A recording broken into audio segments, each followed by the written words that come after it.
यहाँ पर आपको एक अहम तरीन खबर से आगाह करें। वजीर आजम इमरान खान ने मकरान कोस्टल हाईवे पर दहशतगर्दी की सख्त मजम्मत करते हुए हुकाम से वाक़े पर रिपोर्ट तलब कर ली है।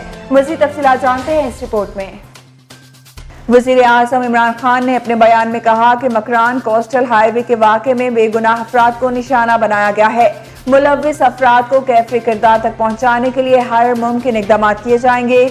मकरान कोस्टल हाईवे पर मुसाफिर बस पर फायरिंग हुई, 14 अफराद जाँ बहक हो गए। वज़ीर आज़म ने दहशतगर्दी के वाक़े पर हुकाम से रिपोर्ट तलब करते हुए वाक़े के मुतासरीन के खानदानों से इजहार हमदर्दी भी किया। याद रहे कि मकरान कोस्टल हाईवे पर नामालूम अफराद ने मुसाफिर कोच से शनाख्त के बाद 14 अफराद को दूर ले जाकर फायरिंग करके कत्ल कर दिया था। अस्सलाम वालेकुम, एम न्यूज़ के साथ मैं हूं हिना महमूद। रिपोर्ट आपने देखी, न्यूज़ स्टूडियो से फिल वक्त इतना ही। मज़ीद खबरों की अपडेट्स के लिए देखते रहिए एम न्यूज़ HD और हमारा फेसबुक पेज लाइक करना ना भूलिएगा और साथ ही आपने सब्सक्राइब करना है हमारे यूट्यूब चैनल को। Thank you so much.